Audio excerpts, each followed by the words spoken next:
Come out with us and play. Love your London. Have a banana.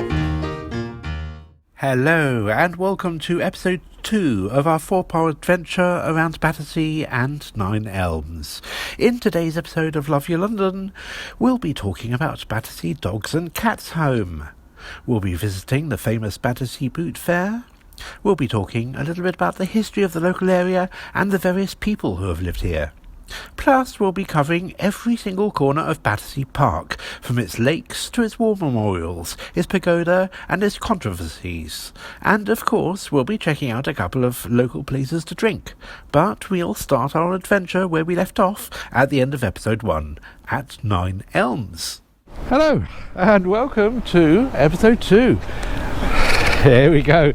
In the last episode, this is our episode 2 on Battersea, and we're also including Clapham Junction and Nine Elms. As I said, the Battersea part is the geographical part of Battersea, not the constituency, which is a lot larger.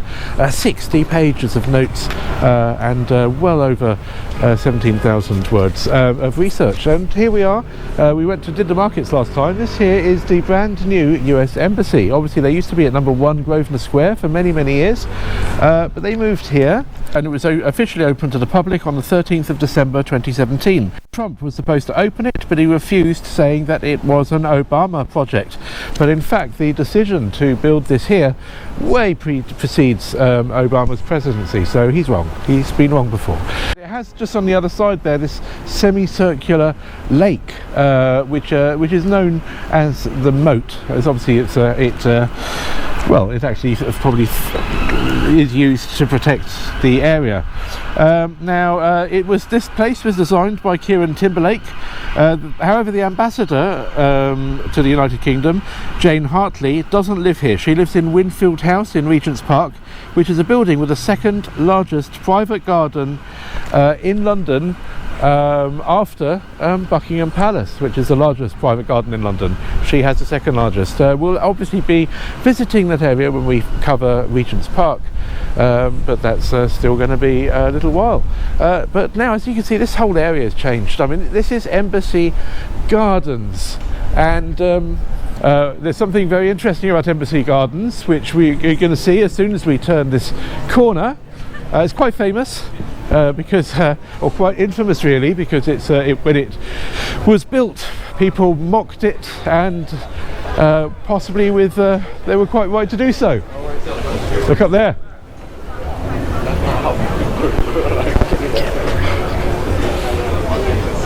As you can see, there are people swimming from one building to the other.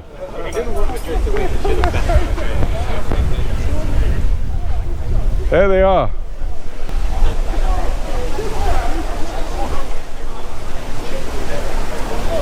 They are swimming from one side to the other. Now,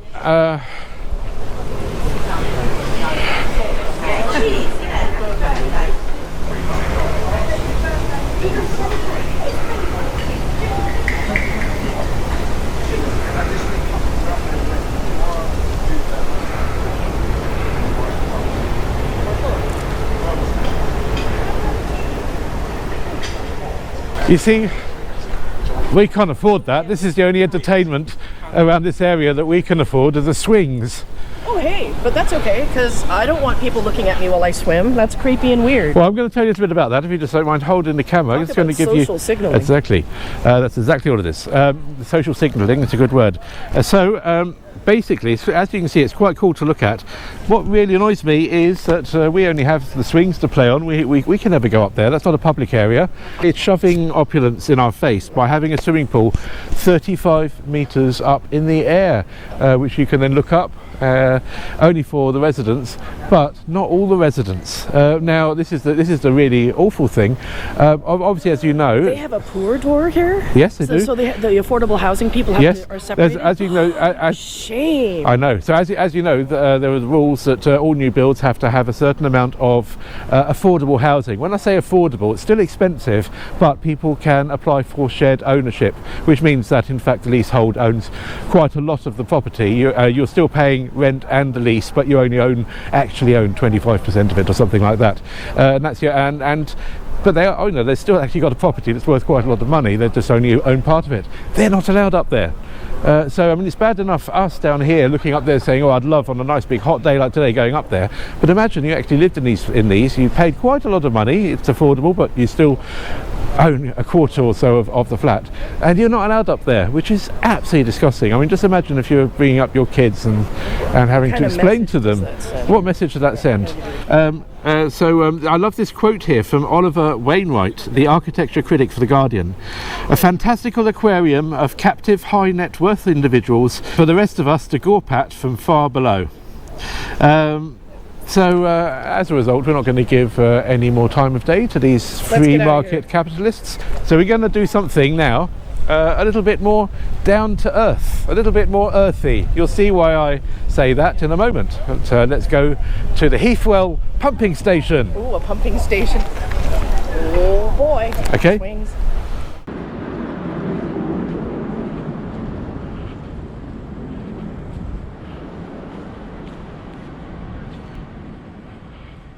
See, that's where the US Embassy is, and Embassy Gardens, that flat. But if we now turn around this way, this is much more down to earth, much more a cup of tea. That there is the Heathwall pumping station, and it has a brand new space for Londoners to chill at. Sorry, the traffic is quite loud, but this all I think adds to the verisimilitude and cinema verite. No sort of like special equipment here muffling out the sound of the traffic. Now that is part of the Thames Tideway Tunnel that we spoke about right in our very first series on Acton. Now all the tunnelling finished just this past March 2024, and it will become operational next year, which means that hopefully we won't be having any more of those awful episodes where there's loads of spillages into the Thames. As you know from our last episode on Barnes and Mortlake, there's been a lot of scandals from Thames Water releasing loads and loads of sewage into the Thames over the last few years, so much so that the rowers of Cambridge this year, they couldn't throw their cocks into the water because of fear of E. coli. As you know, when this now becomes operational fully next year, the Thames Tideway project will be complete, going from Acton down towards Beckton, the Beckton Works, and even further east.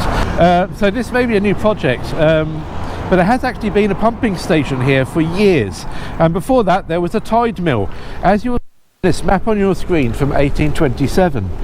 Now just underneath it you'll see that it says Mill Pond. Well, it was also known as the Heathwall Sewer, and I'm sure you know why it had that name. Yes, it was also known as the Heathwall River, but it wasn't a river as we understand it, but because of the tide, the water would come into the mill pond, of course, and all of that drove the mill. I do particularly like this little line, that you see on the map, because it's that line is a delineation of the twopenny post back in the day, when obviously we went to the Postal Museum in Mount Pleasant. There'll be a link at the top and also at the very end of this video. There'll be a link, and also there'll be the link in the YouTube description below. We went to the museum for the Royal Mail, and we also got on that special little train. But we spoke then about the penny post and the twopenny post, and this was a delineation, this line going through where we are now. So basically, anywhere to the west of the line was 2p to send post, and obviously more if the letter you were sending was going to the east of the line. So this is the Battersea Barge, which is a drinking cocktails, live music, and it's open from Wednesday to Sunday. But if you look over there, that sort of concrete area, that there is going to be an area, that's the Heathway middle, going towards the Middle Wharf. That is going to be the new sort of chill out area where people will be able to chill out. Right now they've got the Battersea Barge, which is pretty cool. Just at the very beginning of the last episode, we went to the Battersea Power Station, told you all about that. We're just off on our way to the Battersea Dogs Home, but before then we're on Facebook groups. One's called Battersea Pictures, the other one's called Love Battersea. They'd be really helpful telling us sort of places that we shouldn't miss, and a few people have mentioned the Duchess Belle, so we're just going to have a quick drink in there. I love the perennial Japanese cherry flower, sakura up there, which is always there. Look at that! Oh, I love it.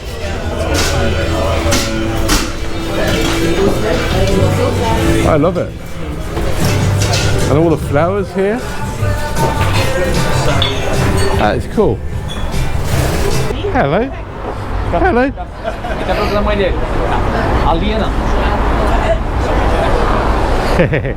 So this is this is nice. Thank you very much to the I think this was the Love Battersea who recommended this pub. Happy hour, £9.95 between midday and 7 p.m. instead of £15.25. £9.95 for a nice big jug of cocktail. That's it's got Bombay Sapphires gin in and a few other things. So we're just going to have a very swift drink here and a toilet break. Yes, very nice. The Duchess Belle. Interesting and very interesting. All the flowers.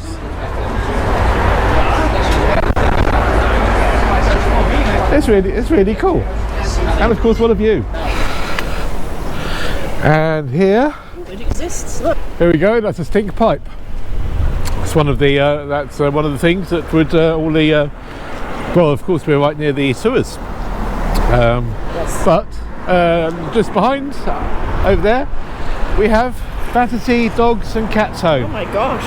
In fact, it was Queen Victoria who was the first patron of it. That just tells you how long it's been here, and I'm going to tell you a little bit about it right now. It's a very large complex.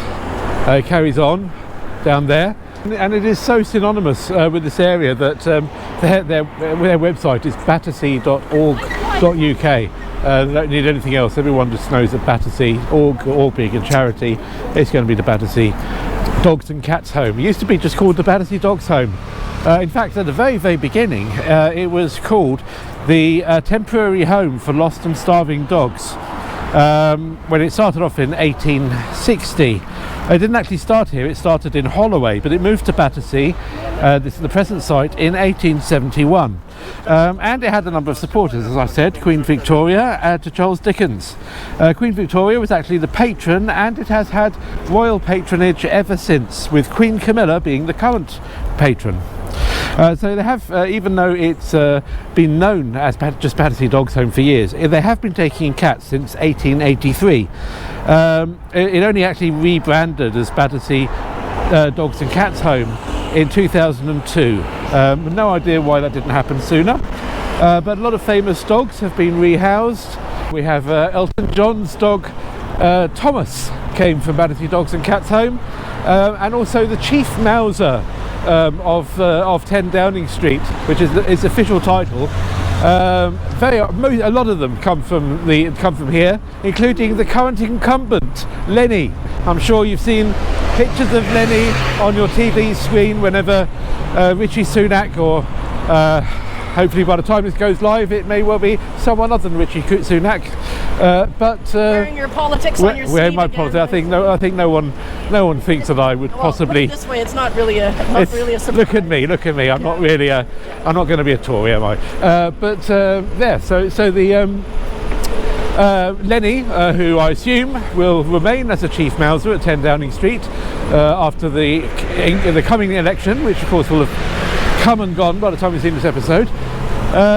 Lenny also came from here, and I'm sure you'll see Lenny very soon, whenever. Oh, I don't think we should go in there. Sorry. I'm so sorry, Lenny.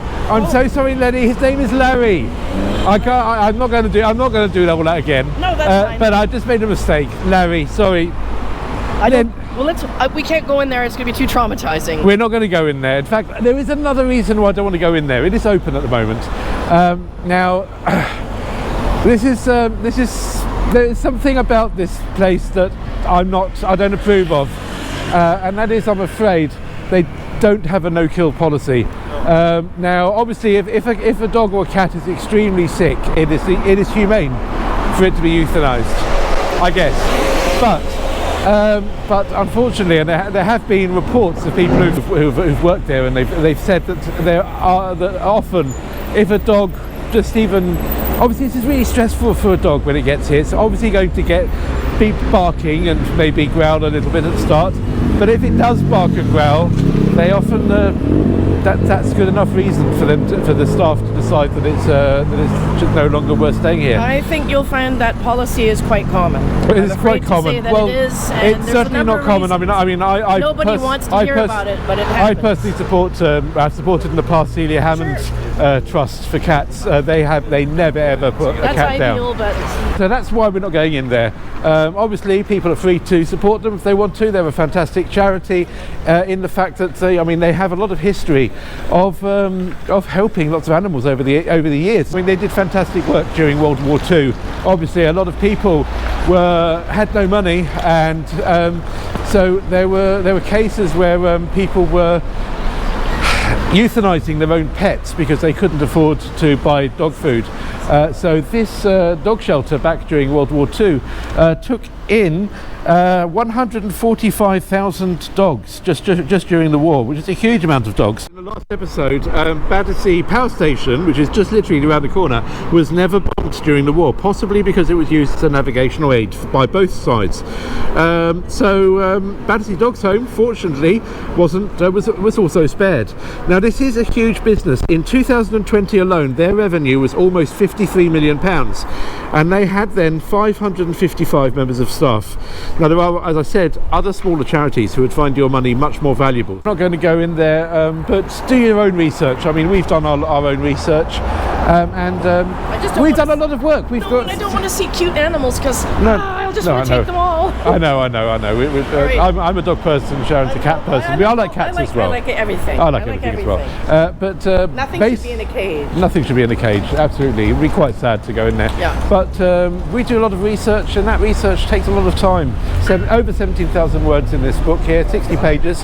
So please reward us by sharing. Beggary. I mean, we don't need your money, although obviously if you do want to send us money, we have a Patreon account. But we really would love you to share these videos on your social media. Remember to subscribe to these videos, hit that notification bell, because that notification bell means that you'll get a reminder whenever we have a new episode. Share them and remember to like these videos as well. All really important. Comment in the comments if you have any opinions on Battersea Dogs Home. Maybe you've got a completely different opinion to us, or to me anyway. So yes, let's move on to the next place. Okay, so here we are at Battersea Park Station, not to be confused with Battersea Power Station. This is on the National Rail. It's a very interesting looking building. We're going to see one very similar in episode 4, which is actually just around the corner. There's one literally around the corner called Queenstown Road, which looks very similar to this. It's literally, when I say it's very close, it's like 2 minutes walk, but that's actually where we're going to be ending episode 4. So we'll talk about that then. But this building here is Battersea Park. It's on National Rail.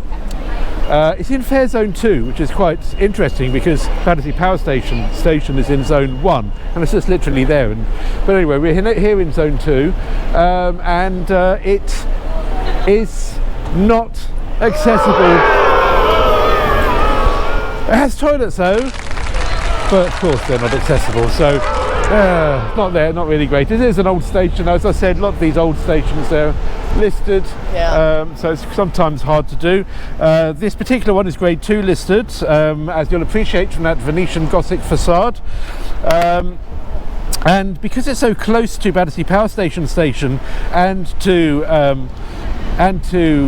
Queenstown Road Station, it actually has one of those out of station interchanges. So in fact, if you're very quick, you can go from Battersea Power Station to here, or to Queenstown Road, or from here to Queenstown Road. And if you're very quick, then it only counts as a single journey, as long as you remember to touch in and touch out both times. Now, it is also kind of on the overground,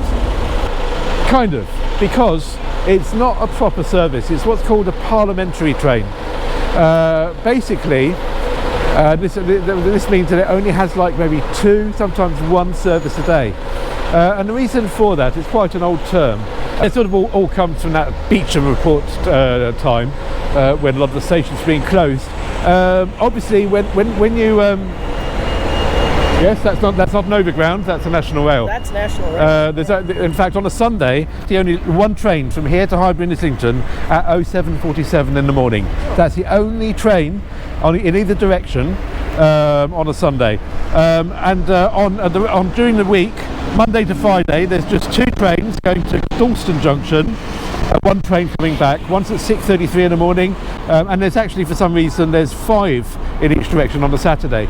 Now, the reason why it's called a parliamentary train, or a parley train, to give it its slang term, is because obviously, when you're closing a station, it costs quite a bit of money to have a public consultation with the local neighbourhood to find out whether they are going to be happy or not about the station being closed.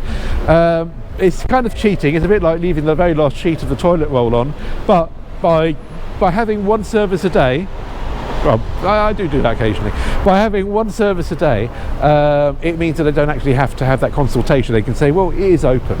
But of course, it's useless. I mean, who goes at 6:30 in the morning one direction, can't get back home? But yes, so it is on the overground, kind of, but it's basically known as a national rail station, and it can take you from to Brighton Main Line, take you back up to Victoria. In fact, it is sandwiched between Victoria and Clapham Junction, so it's this whole area is in a pretty prime location for commuters. Yeah, there have been a couple of accidents here over the years, unfortunately. It's very sad. The most recent one was in 1985, when 104 people were injured in a collision, though thankfully there were no fatalities. Much more serious was the crash of 1937, which was caused by human error. A signalman thought his signals weren't working, so he overrode the interlocking, and it caused one train to crash into another. 10 people died in that crash. Very nasty stuff. Okay, so just over here, we're just now going to go to Patcham Terrace. Something happened here in the 60s, and I'll explain what it is when we get there. But basically, Patcham Terrace is there was a gas explosion. It was, now this is where I'm not exactly sure whether it was underneath that arch or underneath that arch. I have a feeling it's underneath this arch. Please tell me in the comments if I'm wrong, because I hate to get things wrong. I couldn't find the exact place, but someone on one of the groups said it was right opposite where her school was, which is St Mary's Primary Catholic School. So I imagine it was here, and it was probably, it could have been over there, of course, but it could well have been here. Tristán, let me film. What are you doing? So it was 1962, and a fire in a haulage contractor broke out. Acetylene and oxygen cylinders went off with the force of a 500-pound bomb. 30 houses were damaged. Trains were obviously stopped, what with this being underneath the railway line. And there was a large petrol tank that they were worried might explode. So a lot of the people in the area were... now there's a short 26-second piece from British Pathé that we cannot show you because even though it's really old footage, they're very, very protective of their archives. But there is a link in the YouTube description where you can see some of the damage, which is compared to a night during the Blitz. Now unfortunately, gas explosions are not a thing of the past here in Battersea. Just last August, there was an explosion in someone's house. Fortunately no one died, but there was an old man who got very badly injured. Yes, and it blew most of the roof off his house and destroyed all the windows in the area. That was in Elsie Road. But the man did make a very speedy recovery, I'm glad to say. We're not going to go there because it's just a house with, I think it's got some scaffolding outside, unless they fixed it by now. But as I said, probably not that important. We're going to check out now a couple of cocktail bars. One thing we forgot to mention is that this is where the iconic goddess of post-punk Toyah Wilcox used to live and rehearsed between 1979 and 1980. Sadly, her studio and erstwhile living quarters were demolished in November 2015 to make way for these new builds. But a fan and YouTuber who goes by the name Blue Meaning has put together a wonderful video on YouTube, including footage of Toyah at her home here, as well as footage of the tragic demolition. We've put a link to it in the YouTube description for you to discover later. There's also some good footage of what the area used to look like back then. Please do let me know in the comments if it was that railway arch or this railway arch. I'm not sure actually. This one is larger, so maybe it was here, but wherever it was, let me see, maybe let's see if there's a plaque maybe about it. Let's have a look. Yeah, it looks like there are more units here, so I have a feeling it was this one. Yeah, I think it was this one. I think this was where it was. I'll get some footage. Yeah, I think it was this one. Oh wow, look, we have some. That's a very cool. That is very cool. I don't know if it's real. It would be covered, wouldn't it? No, it's by the Rebel Bear. Yeah. This is a Rebel Bear piece. Lovely. This is the Banksy. Maggots on the chicken. Maggots. Sweet. Here, let me get some more footage of this. Oh, whoa. Hang on. Whoa. Go for it. What's this? It's an empty box. Oh, we could do that. Use that. We got treasures. Let's have a look. Do some dumpster diving. Hang on. Don't go anywhere. There's some interesting things See, here. this is what happens when nobody subscribes to our channel. Here, take this. I'm going to do some maggot spotting. Oh, yeah. Oh, yeah. Those are actually those are eggs. They're not maggots yet. Oh, I just got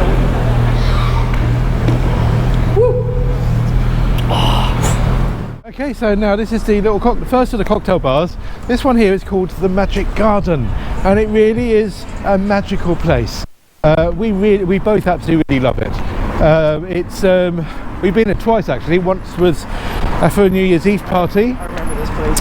But the other time we went to, which was in November, they had in the garden outside a yurt. Inside the yurt they had a sauna, which was run by Lost Horizons. If you go to festivals like Glastonbury or noisy places like that, you'll remember the Lost Horizons yurt. And so basically they've been doing, I think, since about 2016, maybe even earlier than that. They've been having they have once a year, normally when it's quite cold, like in October or normally in November, they have Lost Horizons put the sauna. So it's a big nature sauna that everyone can sit in and get really hot, and then of course come outside and sit in the garden until 1 in the morning, and of course it's quite cold, so you don't need a cold plunge pool. Was that the guy who was throwing rocks at your head? That was our New Year's Eve party. Oh. Yes, that was this place. That was this He was throwing rocks to my place, my head, for some reason. But then I chatted to him and made him feel better, and then he was happy. Yes, He was just for having a some bad reason, day. he was throwing rocks to my head. But yes, so this is the Magic Garden, and it's really fun. And of course, everyone's naked, so they did put up sort of like a little bit of a blanket around the yurt for people's privacy. But of course, you had a lot of peeping toms who'd be looking over looking over to try and see meerkats, trying to see what was going on. Of course, it was a very good mix of male, women, and non-binary there, it was an absolutely fantastic. It was an absolutely fantastic place. Oh, she's filming dead pigeons again. It's a family channel. Anyway.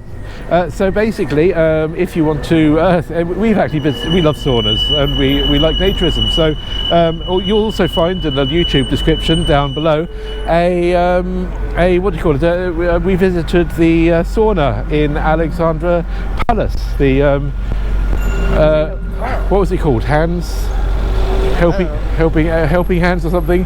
I'll put the name in the anyway, so you'll be able to see in the description a link to it. Funnily enough, even though there's absolutely no nudity, we pixelated everything out. YouTube still made it so that you have to be over 18 and registered in order to view it for some reason. But yes, so we are now going to go have a little look inside and show you this amazing cocktail bar. Okay, so here we go. Look at this fantastic. I love this. Of course, this is a very artistic place. So I'm going to be talking very over this to drown out the music. So I want to be able to show the absolutely fantastic garden that they have out here. They've got a stage as well where they have live music. Sorry, I'm talking over this bit so that the music does not cause a copyright infringement. And here we have, no, that is not the yurt that is used for saunas. The yurt is actually normally over here somewhere when they do it. Let's cool, isn't it? What a cool bar this is. Here, you take it. This is one of my favourite little hidden treasures in Battersea, and it's one of 2 cocktail bars in the area. But it's great, nice sort of covered smoking area as well. It's absolutely lovely. And they've got a caravan. I don't know what happens in the caravan. They've got seats in the caravan. Let's have a look. Oh, right, yep. It's another place where you can chill out. Lovely, fantastic. And I have live music here as well, as you can see. Brilliant. I forgot I had it in my hand. I'll take you anyway. Fantastic. This is what. And this is the conservatory. Remember the conservatory? Oh, and they've got a proper, good old-fashioned. Check out the back. It's Salvage Hunter in Glory. It's lovely. And okay, that's cool. It's Brilliant. Thank you very much. Yeah. Thank you. Subscribe. So we are here, just literally down the road from the previous cocktail bar. This is one here called Lost Society. Didn't always used to be called Lost Society. It was called the Prince of Wales, and it was a brew pub. They used to make their own beer in there as part of the short-lived Battersea Brewery Company, which folded in 1989. But then in 1992, it became known as the Legless Ladder. The Legless Ladder. It was a pub that we used to come to quite a lot, we have an old friend who, I have an old friend, it was before I knew Sharon, who used to drink in there. His name was Denny Brown, sadly no longer with us, but anyone who used to come to the Legless Ladder in the second half of the 90s and turn of the millennium will remember Denny, because he was a real character. He was the manager of the Faces. He was extremely close friends with all of the Rolling Stones. He did a lot of roadie work as well, and he used to tell us some really funny stories. I mean, he would in here literally getting legless every night. It was a great name, great place for him. But anyone who used to come here will know him. He told us lots of very funny stories. One of them was when he went in the summer of '69 to Woodstock. He made all the journey over to Woodstock. In the end, a few miles away from Woodstock, they decided to chill out in some hotel or something, and they never went to Woodstock, even though they were like just around the corner from there. They decided, it's right, just another festival. Didn't really realise what an amazing festival it would be, so I think he lived to regret that one. He never went to it, and he never had really any regrets. He was a real bon vivant. But as you can see now, it's called the Lost Society. It's quite posh inside, completely different to how it used to be. Let's have a very quick look inside, because we need to give this place the benefit of the doubt.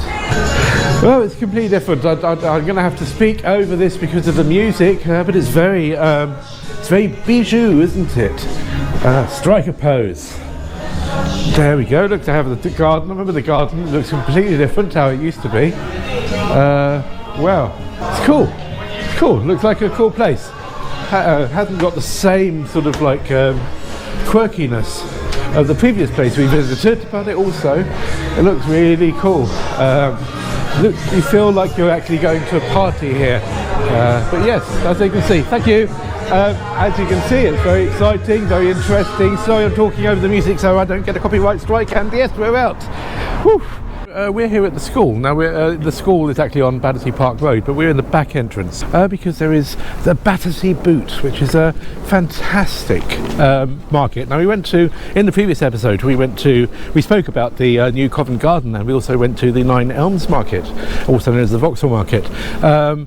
But we learned our lesson because we couldn't use our cards anywhere in that market. So we've been to the cash point because apparently it's the same setup in here. A lot of the places don't have cash. And this market is a real boot fair style market. You can have your own store here, and it's £1 to get in after 1:30. It's now well after 1:30. But just to give you an idea of how interesting this market is, it opens at 12 o'clock. If you want to be here at 12 o'clock, you pay £7. If you want to be here at 12:30, you pay £3, and then if you're here after 1:30, you pay £1, which kind of shows you how important it is to get here early, because they make sure that all the bargains. There are some really interesting antiques here as well. Obviously, the people who are really into that sort of thing, they make sure that they get here. So now, as you can see, there's a very short queue. If we'd turned up here at 1:30, there would have been a huge queue, so we would have actually probably ended up paying £3 to jump the queue. That's one of the things they do. But let's go in and have a look. What else is it? Now, this is open every single Sunday, and as I said, it's cash only. And it's in a school, so they do actually say that if you do smoke here, if you're a smoker, please put your cigarettes in a pouch, or your cigarette butts in a pouch. Don't leave them lying on the ground, or put them in dustbins, because the students on a Monday morning will look in the dustbins, look for cigarette butts. Let's see what bargains we can find. This is a proper boot fair. This is a very English thing for those American viewers. I think you would call them a yard sale in America, but this is something where people turn up in their cars and they sell from the boot. And it's not expensive. It's sort of like, I mean, even for London. I mean, this is where you get real antiques. Obviously, all the good stuff probably went to 12 o'clock. But we're going to have a little look around, see if we can find any bargains. I like that. That's cool. Let's see what bargains we can find. Everything here is £1, by the way. Everything's £1 on this rail. On both those rails. On both these rails. People's second-hand clothes. Yes, I want that. But you can't get those. Probably nothing fits me though. Nice things here. I'm always on the lookout for antique ashtrays. I have quite a collection. I can see what you mean, though. Some DVDs, shoes. Oh, a train set as well.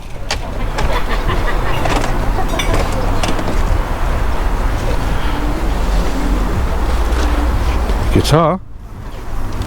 The last day for Mr. Palace on Saturday from now on. Yeah. Why? They're only around all the other sort of Whoa, look at them. switch there, and then they go back there. They're cool. So I'm here. This is one of the vendors. Do you come here? What's your name first of all? Jamie. Jamie, and are you a regular vendor here? I would say normally a buyer, yeah. So I've been here a couple of times as a seller.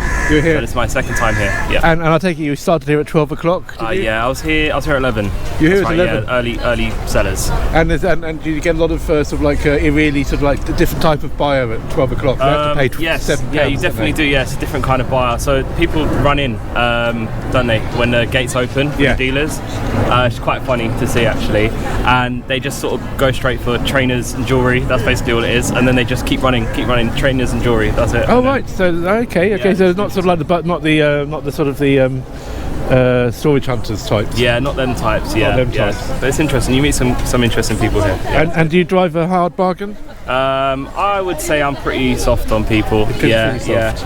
I've definitely let things go too cheap in the past, and I continue to do so sometimes. Okay. Yeah, but I think I can be firm with my prices as well. Okay. So that's cool. Yeah. So why are you selling an empty box for £100? It's £1. Oh, that's £1. Yeah, it's £1. So some people, if you're looking to sell your iPad, you might want a box to go with it. I understand. So yes. it tends to help with the increase in value, but I've not had any luck selling my empty box today. So. Yeah. I was just going to say, it says, do you want to get the? It looks like £100. Yeah, It's no, like you gotta £100. I see was going to say that's it's a special quite hard. box. All right. Fantastic. You got some really interesting things here. Yeah. So Have you ever done a boot sale? how much is the iron? The iron, it's a coal iron. Yeah. I was asking 15 for it, but that might be not to everyone's taste here. It's really interesting. Yeah. Is that something you'd want? We have so much stuff in storage. I mean, Yeah, we can't coal. even. We don't have coal, and that's Oh true. no, but you can We certainly could burn some wood. Yeah. build a house now. Okay. Camera lenses. Okay. I was asking £3 for the lenses. £3 for the lenses. Projector. I've got a projector down there, yeah. Yep. Does that work? projector? I think I've plugged it in and it was making some noises. So. Okay. Didn't catch on fire. Yeah, it didn't catch on fire, exactly. So you've been here since 11 o'clock or so? Yes. Yeah. We've done the full day. What's your name again? Jamie. Jamie. Jamie, and did you? My daughter Anna. Daughter Anna. Nice to meet you, Anna. So what's it like? Is obviously you get different type of clientele here at 12 o'clock, don't you? The ones who pay £7 to get in. Are they? No, they were fine. I did another boot fair. Well, I was mobbed. Yes. Yeah. Kind of right round behind me into the bags. Okay. And this has been much calmer. And how much? If you don't mind me asking, how much does it cost to have a car here? 20 quid. 20 quid. That's quite reasonable for London, isn't it? Yeah. And you've. We're just clearing out an attic, so it's not. Is it? Do you do this regularly, or no? It's just a clearance job. Okay. And it's gone very well. Actually, it's gone well. You sold. Books don't sell. They don't sell. No. We've had some interest, but it's. I don't think people have got the storage space for books anymore. I don't. What's this? Jeans, very popular. Yeah. It's been fun. It's been fun. Yeah. Okay, well, lovely. Thank you, Jamie. Thank you for talking to us. Pleasure. Okay. We've just been given this, which is really, really nice. So what's your name? My name's Sue, yeah. Yours? Mama Purple Rainbows on YouTube, so I promote healing and holistic London. So we're having a go at upcycling. So upcycling, bereavement counselling and angels. Right. In various spiritual churches, mindful centres and Spiritual Association of Great Britain, which they're trying to close down in lockdown. All right. You can get bereavement counselling, spiritual healing. Okay. And demonstrations and proof of life after life, harmonious and spiritual enlightenment. And you said that there's a centre? Oh, it's the end of Battersea Park Road. Yeah. SAGB, Spiritual Association of Great Britain. Okay. So you can get healing there, yeah. Mama Purple Rainbows, yeah. Mama Purple Rainbows. So I'm promoting peace, multi-faith, not using wordism, anti-war. What's happening, trading, upcycling. Okay, well thank you. Upcycling, music, open mics. Just West Academy, where we've just come from. We have at the end of this amazing mural. And I'm going to tell you a little bit about this mural. It's really annoying that someone's parked their car right in front of it, because I am going to be talking about the people that are painted there. So this is called Battersea in Perspective, and it's by a local artist called Brian Barnes, painted in 1988. And the Battersea Shield, you can see that weird thing at the very, very top, that sort of like just underneath the balloon, sorry, in the middle, halfway through. That's found in the Thames. That's right, it's found in the Thames. It's called the Battersea Shield. We're going to be talking about that in the next episode, not in this episode. But it's a Celtic shield, which is now in the British Museum. Right, this gentleman here, he was John Archer. And he was the very first black mayor in London in 1913. He was a great man. He fought racial and social injustice, and he lived literally just around the corner from here on 55 Bryn Mawr Road, where he has obviously a blue plaque on the house. You should be able to see it on your screen now. Now, he wasn't actually the very first black mayor in England. That honour is bestowed to Alan Glazier Minns from Thetford in Norfolk. He was made mayor in 1904, and he actually gave up his seat on the council in 1922 to this gentleman here, who is, as you can probably guess, from the Indian subcontinent. Now his name is Shapurji Sakatvala. He was a communist MP for Battersea and the very first MP of Indian heritage in the UK.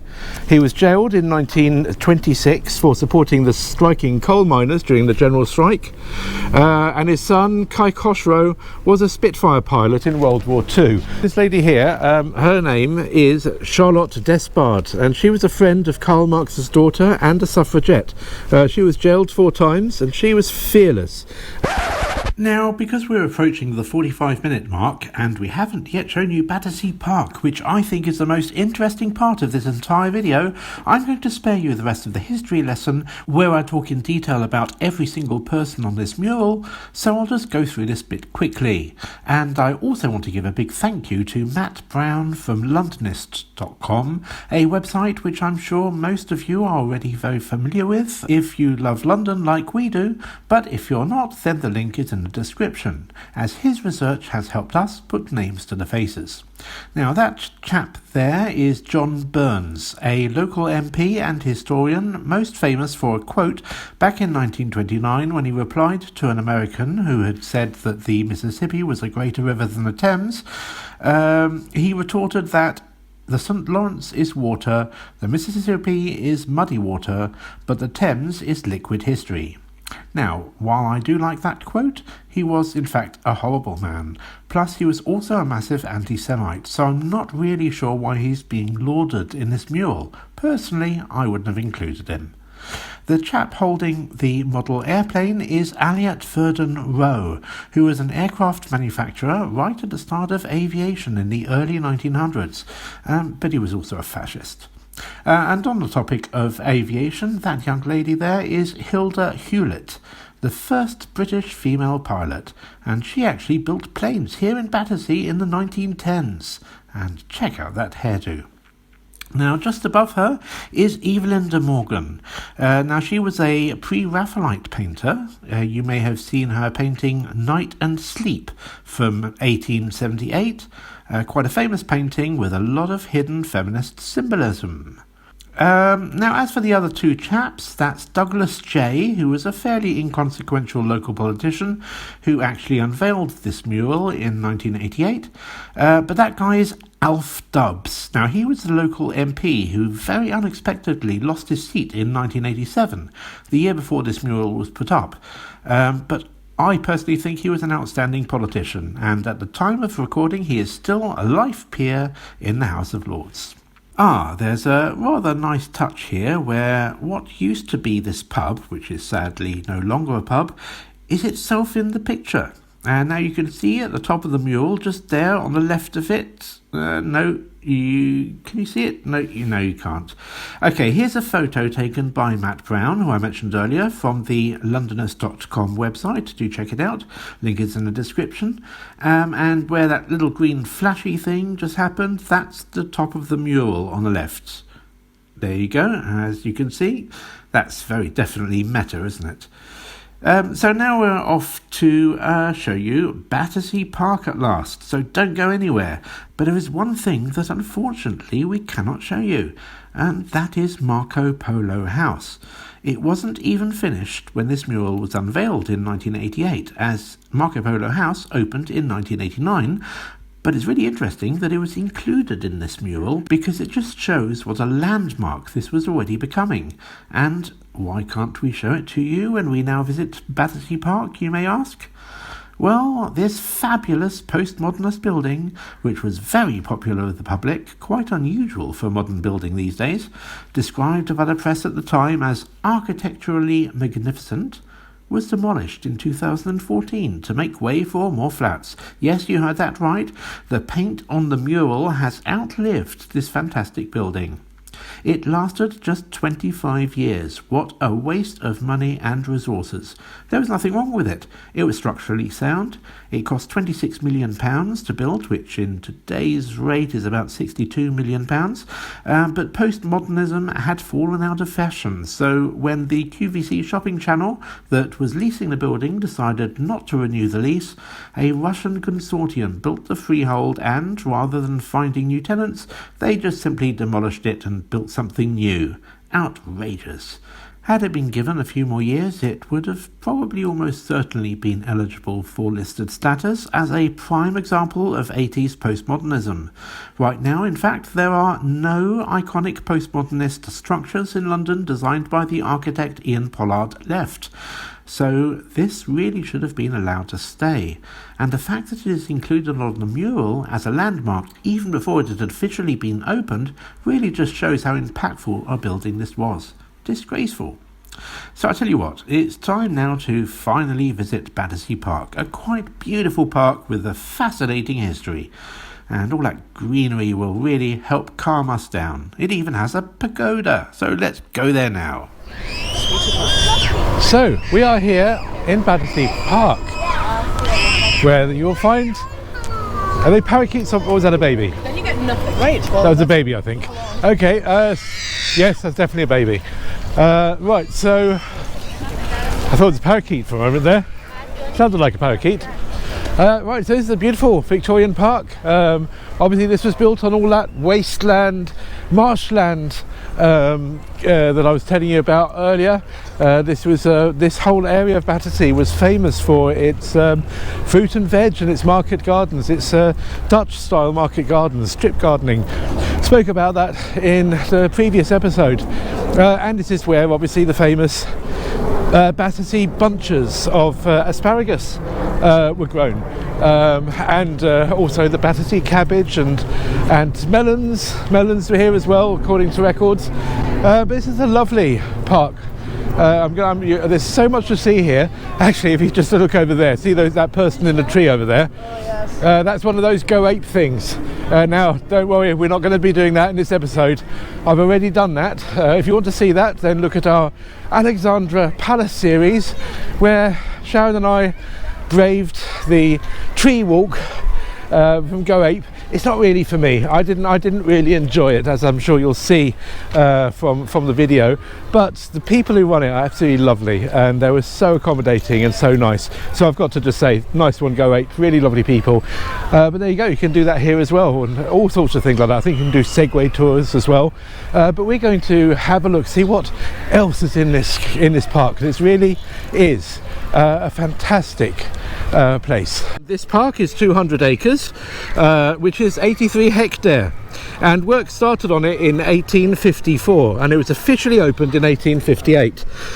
Now please note that the Wandsworth Council website says that it opened in 1854.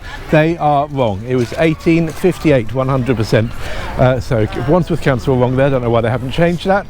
Now the idea for a park here dates back from the 1840s. There was a pub around here called the Red House, which was a den of iniquity, so they decided to get rid of the pub and convert Battersea Fields into this park instead. So the fields themselves was once a top spot for duelling back in the day. The Duke of Wellington even had a duel here once with the Earl of Winchelsea, but it ended amicably. I think one of them shot his pistol in the air, and the other one said, then the other one missed, and they sort of agreed that they weren't going to kill one another. But yes, this is where the Duke of Wellington was in a duel once. As you can see now, it's just not full of people who are duelling at all. It's full of people enjoying the fantastic sunshine that we're enjoying right now.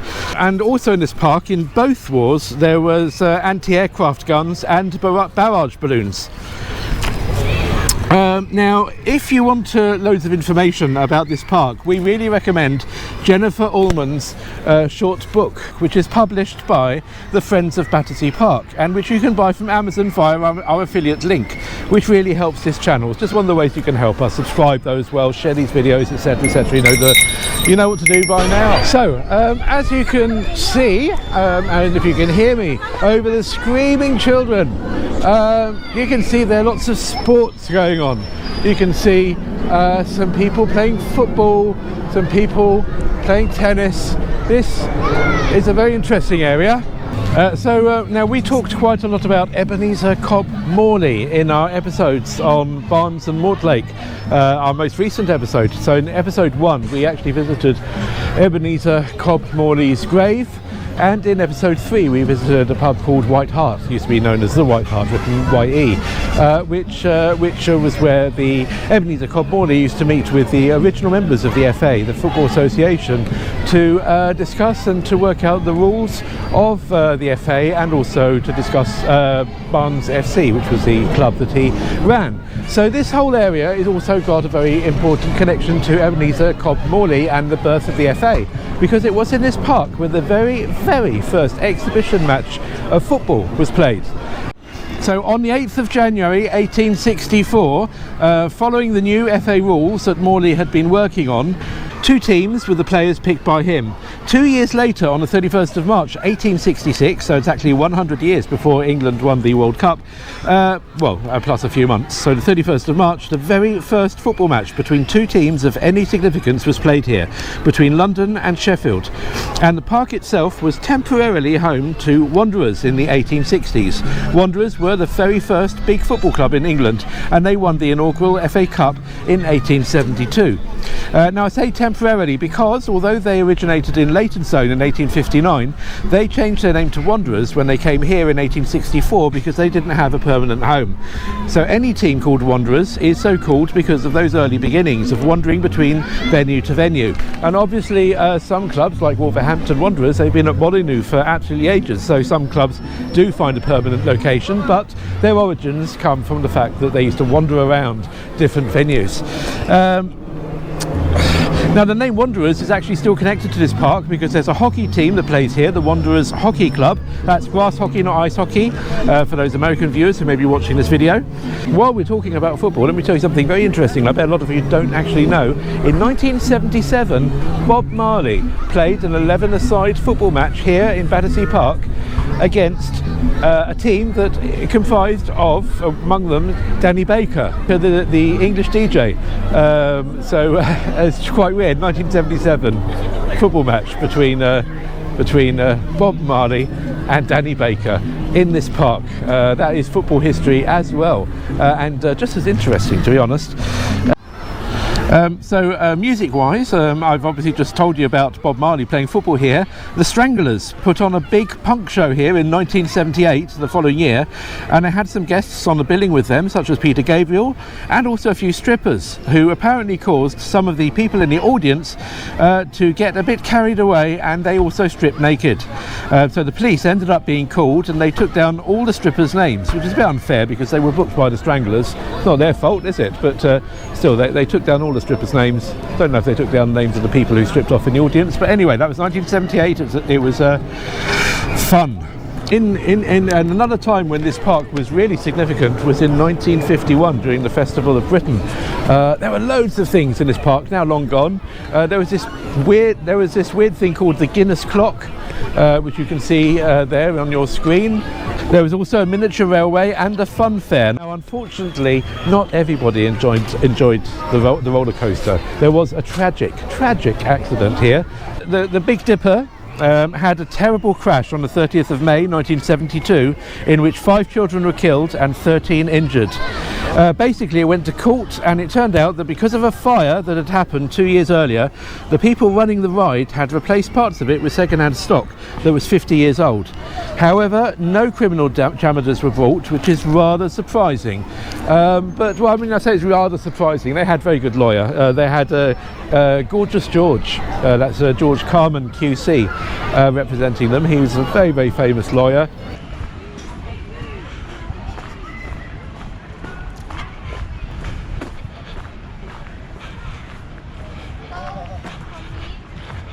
A little bit of Shinrin Yoku. Shinrin-yoku. Shinrin Yoku. What's that? Forest bathing. Forest bathing. Yeah. Okay, so I was going to go through this hole in the hedge. Hole in the hedge. There's something to show you down here.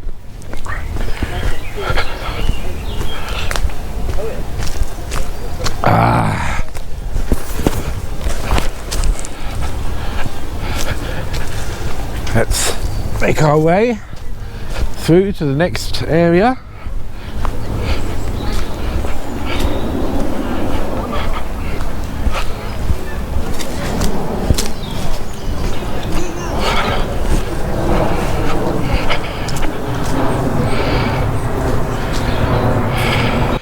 It's a classic piece from Henry Moore, dates from 1947. The date is really relevant because it depicts 3 women who, I imagine, because they're looking up into the sky, they're looking up, they're watching the Blitz happening. Maybe they're hearing a German plane go past, and they're wondering whether one of those doodlebug things is going to be heading down. So I mean, it's quite very minimalist sort of like expressions, just a hole really, as you can see. You can sort of see the face there, just like the eyes looking up mournfully, scared. hand on their heart, looking up at the sky. And there we go.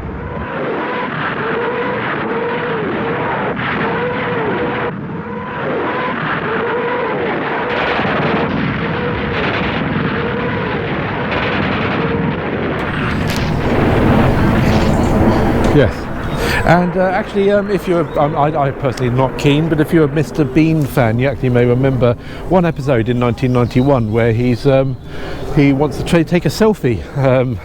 Funny enough, obviously with a camera. Then he wants to take a selfie of himself with this in the background, and he can't get them in shot with him, so he gives his camera to someone else to take a picture of him, and the person runs off with the camera. So that's meant to be quite funny. Yeah, hilarious stuff. I'm not a fan myself. Prefer different types of comedy. There's a willow over there as well, and some little moorhens, and a coot. There we go. So we know our birds and our trees. And the bees. Lots of animals. We're talking of critters. We're going to be seeing something right in a moment, which there's no animals in there anymore, but there used to be something. Try and see if you can guess what it is. So I really want to. I was looking for this everywhere on Google Street View. Thanks very much to Jason Ashby from the Battersea Pictures Facebook group, because he actually drew this map that you can see on your screen now, showing exactly where it was. I wouldn't have found it otherwise, because it's not that easy to find. Now, do you know what this is? I can't imagine. No? No. This used to be an owl house. A what? Owls. They used to have owls in here. In fact, there are still somewhere some remains of the post here, so you can see here some metal sticking out there. Yeah. So it was an It aviary. was an aviary. There used to be owls in here, and this used to be a cage. If you look at this postcard from the early 1900s, you can see the owl house. It was in the 1900s, and it was still going on. And in fact, there used to be water coming down from here and making a little waterfall, and the water would drain into the ladies' pond, and the kids used to love. In fact, you see they're now scrambling all over it. They used to love climbing on this, but this is not rock. No, it's artificial. No one knows how it's made. It's called polyamite. No one has any idea how it's made. The inventor, Pullum, died in 1898, and he took the recipe to the grave with him. And people have tried to take samples of it to try and find out how he did it, but they've never been able to replicate the recipe exactly. Though they have since created other anthropic rocks, anthropic being man-made in the case of rocks. But this particular Pullamite has baffled people exactly how he made it, and there's Pullamite all over England at the end of the 19th century. And I must also thank Jerry Cronshaw and Bob Gibson from the Facebook group for reminding me of the name. So the water used to come down these rocks for the little sort of like water feature, and the water then used to go into the ladies' pond over here. And again, thanks to Vicky Macklin from the Facebook group for that particular memory. That is the ladies' pond with these amazing swamp cypresses, and apparently it's really good for spotting the odd kingfisher. We haven't had any luck today in spotting any, but I'm sure if you stood here long enough and knew what to look for, you'd see them. Kids in the past used to really enjoy clambering on those rocks, and for the kids of today, they also like going up there, but to take Instagram selfies themselves and TikTok what's-its. But it's different than what we're doing.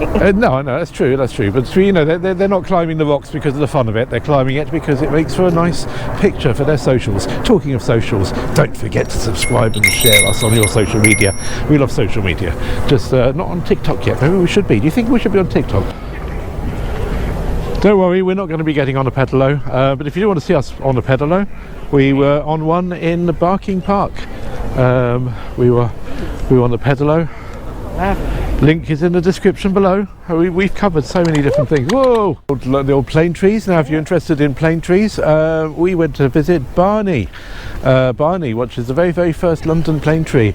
That's in episode 1 of our Barnes to Mortlake series. Again, links in the description. We go everywhere. This here is the Pump House Gallery. This has actually been here in the middle of the park really since its inception. You can see there at the top VR, that's Victoria Regina, 1861. It can be booked for civil weddings, but it's also an art gallery. Now, it was derelict for years. Back in the 1980s, it was full of kids running around and doing some urban exploring. But now it's all gentrified, but I for one don't mind this gentrification, because as it's listed, it has indeed been restored to its former glory, and it is not luxury flats. It's not luxury flats, absolutely. This is actually an art gallery. Website's on your screen, do check it out. Also, the link is in the YouTube description below, as is everything. We've just got here a little war memorial to show you. It's the 24th Regiment. It's from the First World War, and it was unveiled 99 years ago, and it was to commemorate all the people from the 24th Division who died or who were never found during World War I. It's a Kennington, it's just behind this tree. Very avant-garde, as you can see. It's grade 2 star listed, and so this was Eric Kennington's very first sculpture, it was the very first thing he did.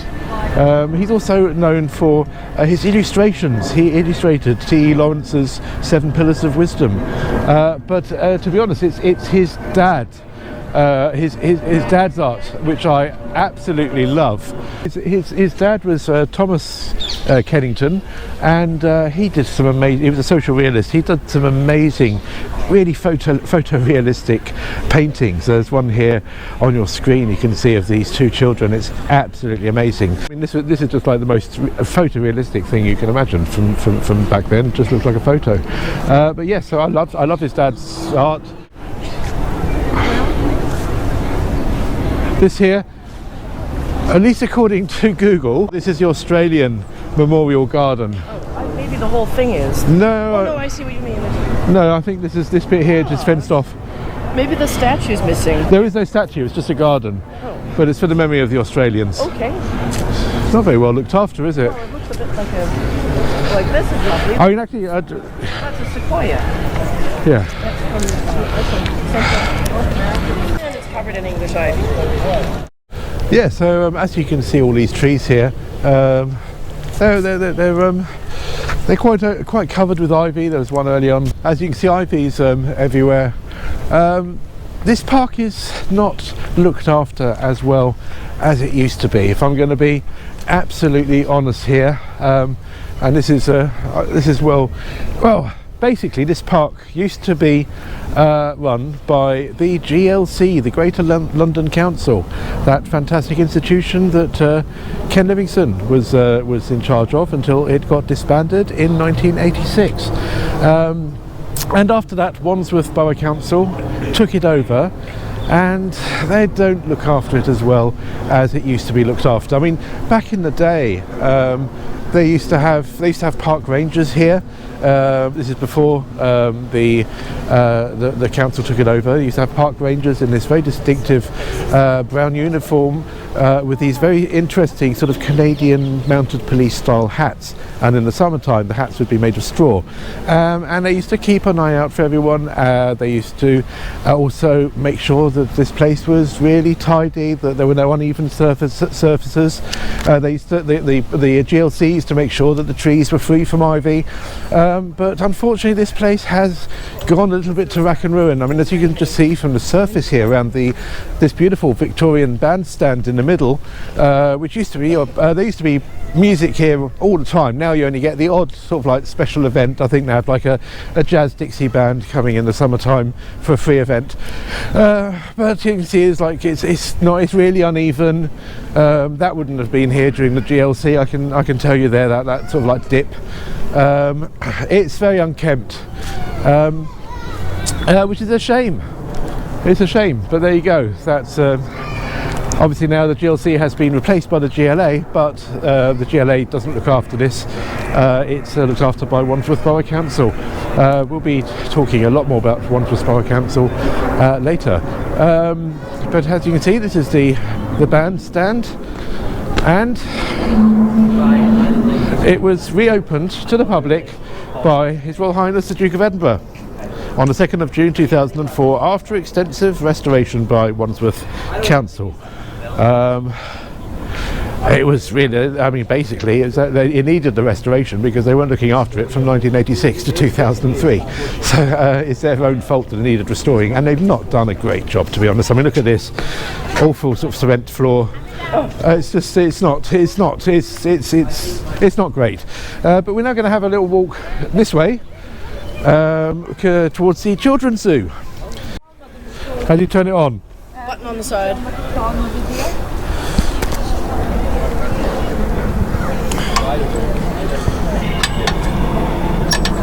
Oh. It's a little reluctant. Okay, so this is the Battersea Park Children's Zoo. It's meant to be really good. Most people give it 5-star reviews. It's not cheap. It's £13.95 per person, which does seem quite. Here we go. Admission prices. For an adult, £13.95. For children, £11.95. So it's certainly not cheap, but they've got quite an interesting array of animals in there. Yes, they have lemurs. Can you see them? Yeah. Oh, there they are. Look at that. We don't even need to pay to go in. There are lemurs, there are otters, there's a chameleon, there are donkeys, so you can go riding on the donkeys. There are capuchin monkeys, there are chinchillas, and I think there's the odd pig as well. Shut now, so we wouldn't have been able to go anyway, but if you have been here, do say in the comments what you think about it. Is it worth the £13.95? It looks really fun actually, but we can't really afford any of that right now. It's for kids. It's for kids. We can't really afford it anyway. I mean, look at us. We need, well, yeah, you know what I mean. Now, there is around here somewhere, and I can't find it. I thought it would be here. But again, please tell me in the comments if you know. There is somewhere around here a dog's walk of fame, and there's meant to be some little plaques. I can't find it on Google Maps. I've also asked on the various Facebook groups. No one really knows where it is, but there are plaques for famous dogs, both fictional and real dogs. So you have real dogs like Lassie, and then you have fictional dogs like Snowy from the Tintin comics, and Gromit from Wallace and Gromit. They have their plaques as well. Don't know where it is, so please do say in the comments if you know where it is, because I've been looking for it, can't find it. Toto from The Wizard of Oz is also honoured here. But now we're going to go and see this amazing pagoda. This is probably the thing that this park is most famous for. And it's a very special place. Can't wait to show you.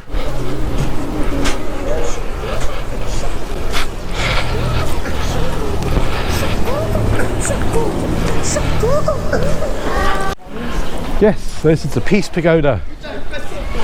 The Peace Pagoda, and there's actually a Buddhist monk who tends to this every single day, make sure that everything's okay. This is looked after very well, as you can tell. It's in a good state. So we talked a few moments ago about the GLC, the fantastic GLC. The permission to build the Peace Pagoda was the very last piece of legislation passed by Ken Livingstone at the GLC before it disbanded in 1986. It was a building of this fantastic monument, and the statues around it represent different phases of the Buddha's life.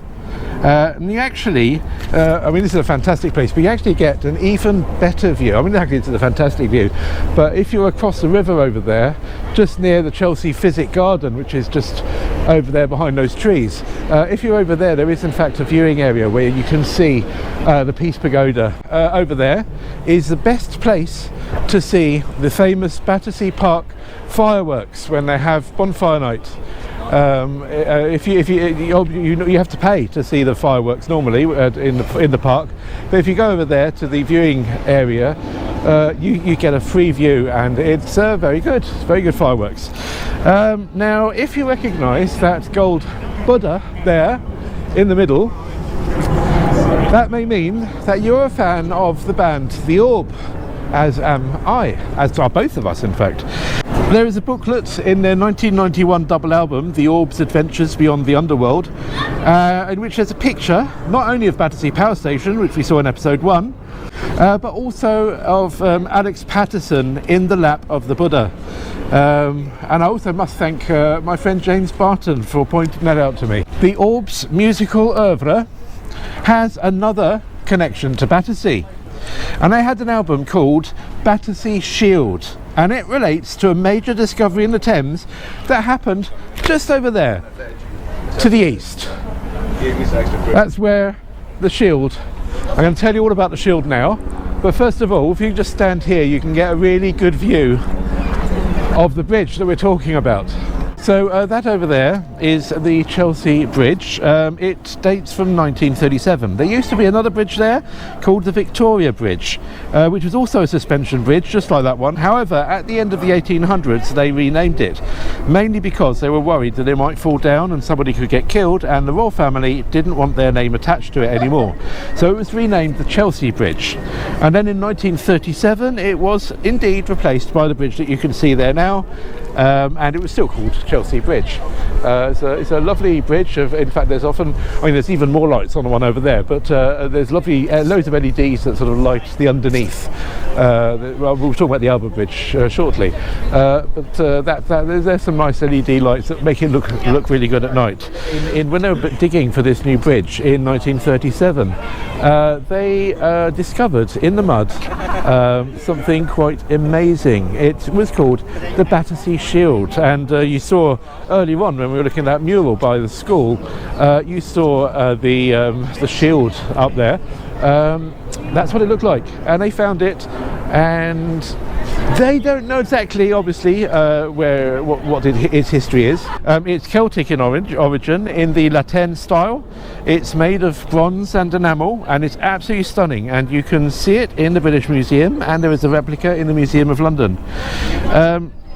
Now, at the same time, when they found it, they also found loads of Roman and Celtic weapons, as well as loads of skeletons. So, therefore, it could have been where Julius Caesar crossed the river when he fought the Britons, and that's why there's all those Roman and Celtic swords and everything. But the shield was probably not used in that battle, because there was absolutely no sign of any battle wear on it at all. It's in perfect condition, so most people think that it was an offering to the gods, a votive offering. There's this amazing picture you can see on your screen, which is a really nice reimagining of the offering. So what more can I tell you about the old Chelsea Bridge? Well, it was very, very popular with motorcyclists in the 1950s and 1960s.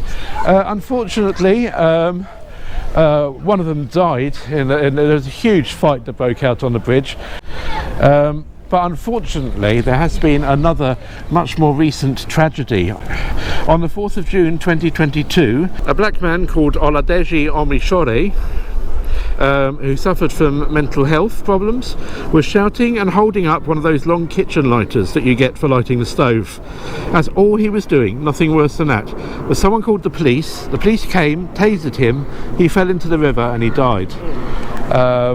Unbelievable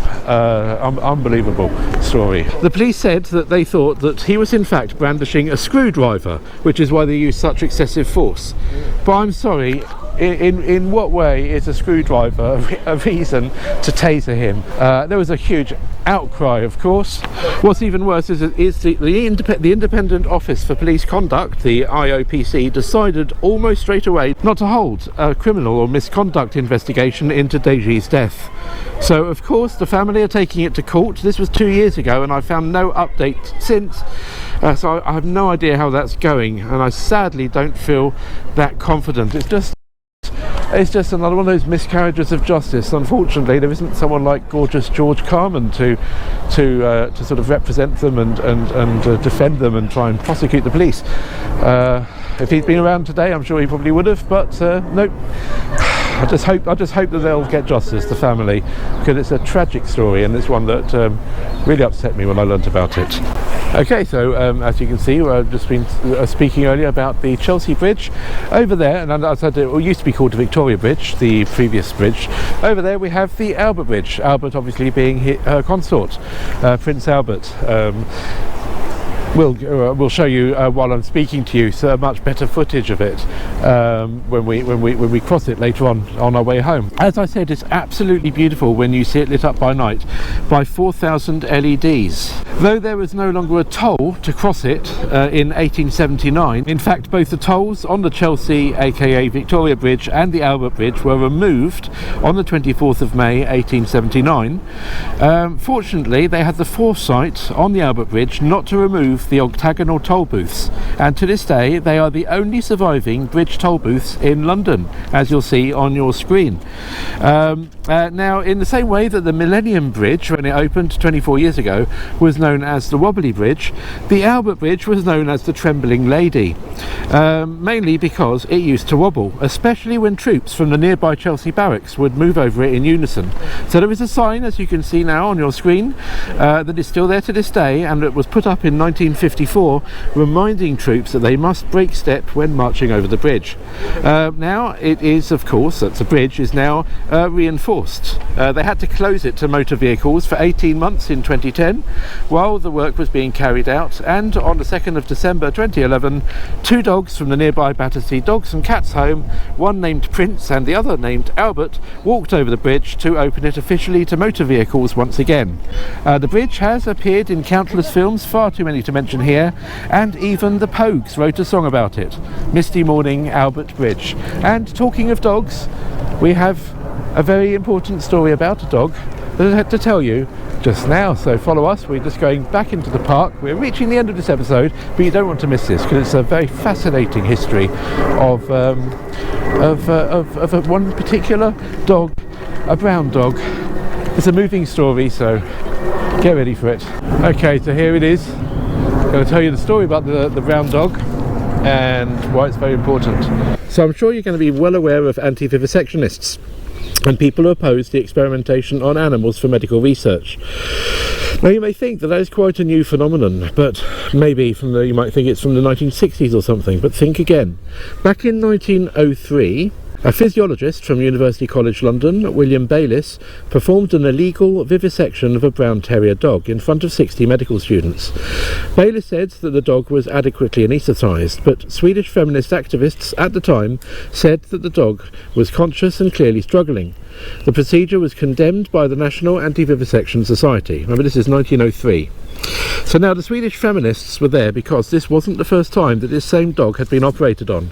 2 months earlier, in December 1902, the dog had had its abdomen cut open, its pancreatic duct ligated, and then caged until the 1903 performance.